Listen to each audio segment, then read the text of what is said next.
ತೊಳಲು ಪಂಚಾಯಿತಿ ವ್ಯಾಪ್ತಿಯ ನವಿಲಹಳ್ಳಿಯಲ್ಲಿ ಸುಮಾರು 25ಕ್ಕೂ ಹೆಚ್ಚು ಕಾಡಾನೆಗಳು ಬೀಡು ಬಿಟ್ಟಿದ್ದು ಬೆಳೆ ಹಾನಿ ಮಾಡುತ್ತಿರುವ ಹಿನ್ನೆಲೆಯಲ್ಲಿ ಗ್ರಾಮಸ್ಥರು ಮೂಡಿಗೆರೆ ವೇಲೂರು ರಾಷ್ಟ್ರೀಯ ಹೆದ್ದಾರಿ ತಡೆದು ಟೈರ್ಗೆ ಬೆಂಕಿ ಹಚ್ಚಿ ಪ್ರತಿಭಟನೆಯನ್ನು ನಡೆಸಿದರು. ಸ್ಥಳಕ್ಕೆ ಬಂದ ಅರಣ್ಯ ಇಲಾಖೆ ಅಧಿಕಾರಿಗಳು ಗ್ರಾಮಸ್ಥರ ಮನವಿಗೆ ಪ್ರತ್ಯುತ್ತರವಾಗಿ ಇನ್ನೆರಡು ದಿನಗಳಲ್ಲಿ ಕಾಡಾನೆಗಳನ್ನು ಹಾನಿ ತಡೆಯಲು ಕ್ರಮ ಕೈಗೊಳ್ಳುವುದಾಗಿ ಭರವಸೆ ನೀಡಿದ ನಂತರ ಪ್ರತಿಭಟನೆಯನ್ನ ಹಿಂಪಡೆಯಲಾಯಿತು. ಈ ವೇಳೆ ಗ್ರಾಮಸ್ಥರ ಬೇಡಿಕೆಗಳ ಬಗೆಗೆ ಸ್ಪಷ್ಟವಾಗಿ ಆಗ್ರಹ ವ್ಯಕ್ತಪಡಿಸಿದರು ಮತ್ತು ಅಧಿಕಾರಿಗಳ ನಿರ್ಲಕ್ಷ್ಯಕ್ಕೆ ಆಕ್ರೋಶವನ್ನು ವ್ಯಕ್ತಪಡಿಸಿದರು.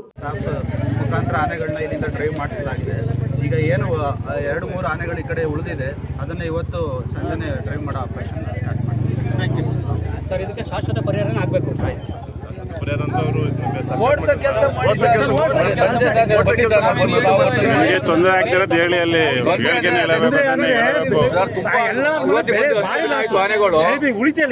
ಒಬ್ರು ಮಾತಾಡಿ ವಿಸಿಟ್ ಮಾಡ್ಬಿಟ್ಟು ಏನ್ ಪರಿಹಾರ ಕೊಡಿಸೋ ವ್ಯವಸ್ಥೆ ನಾನು ಮಾಡ್ತೀನಿ.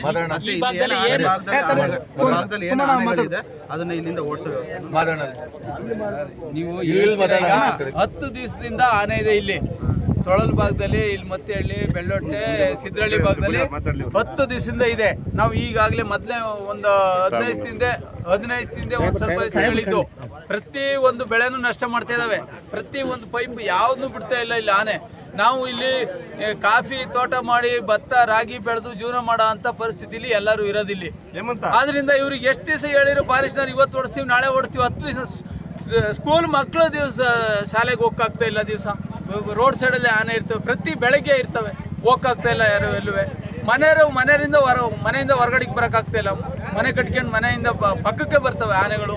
ಹಂಗಾಗಿ ಇವರು ಇವತ್ತು ಕೂಡಲೇ ಸ್ಥಳಾಂತರ ಮಾಡಬೇಕು. ಇಲ್ಲಾಂದ್ರೆ ನಾವು ಇದೇ ರೀತಿ ನಾಳೆ ಮತ್ತೆ ಇನ್ನೊಂದು ಸ್ಟ್ರೈಕ್ ಮಾಡೋ ಪರಿಸ್ಥಿತಿ ನೀವು ಒದಗಿಸಬಾರ್ದು. ಇವತ್ತೇ ಸಂಜೆ ಬಂದು ಈಗ ಹೇಳಿದ್ರಲ್ಲ ಅವರು ಮಾಡ್ಕೊಡ್ತಾರಂತ, ಇವತ್ತು ಓಡಿಸ್ತೀನಿ ಅಂತ ಹೇಳಿದ್ದಾರೆ. ನೀವೆಲ್ಲ ಸಹಕಾರ ಕೊಡಬೇಕು. ನಾವು ಸಹಕಾರ ಕೊಡ್ತೀವಿ ಅವರಿಗೆ, ನಾವು ಸಹಕಾರ ಕೊಡ್ತೀವಿ.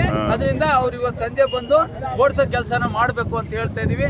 ಇನ್ನೊಂದು ದಿವಸ ಇದೇ ತರ ಆದ್ರೆ ನಾವು ನಾಳೆ ಮತ್ತೆ ಇದೇ ರಸ್ತೆ ತಡೆದು ಪ್ರತಿಭಟನೆ ಮಾಡೋಂತ ಕೆಲಸ ಮಾಡೋಕ್ಕೆ ಅವಕಾಶ ಕೊಡಬಾರ್ದು. ಇವರು ದಯವಿಟ್ಟು ಸಾಹೇಬರು ಇದ್ದಾರೆ ಇಲ್ಲಿ, ಇದೇ ಈ ಕೊನೆ ಹೇಳ್ತಾ ಇದೀವಿ. ಇವತ್ತಿಗೆ ಕೊಟ್ಟು ಆಮೇಲೆ ಏನು ಪರಿಹಾರ ನಮಗೆ ನಷ್ಟ ಇದೆ ಅದನ್ನ ಪರಿಹಾರ ಇವರೇ ಖುದ್ದಾಗಿ ನೋಡಿ ನಮಗೆ ಪರಿಹಾರ ಕೊಡ್ತಕ್ಕಂಥ ಕೆಲಸ ಮಾಡ್ತೀನಿ ಅಂತ ಹೇಳಿದಾರಲ್ಲ ಬದ್ದಿ. ಈ ಸಂದರ್ಭದಲ್ಲಿ ಬೆಳೆಗಾರರ ಸಂಘದ ಉಪಾಧ್ಯಕ್ಷ ವೆಂಕಟೇಶ್, ವಸಂತಕುಮಾರ್, ರಘು, ಕೋಮರಾಜು, ಸುನಿಲ್, ದೇವರಾಜು, ರೋಷನ್, ಅಶ್ವಥ್, ಮಹೇಶ್, ಸುಮನ್, ಅನಿಲ್, ಮಂಜು ಇತರರು ಉಪಸ್ಥಿತರಿದ್ದರು.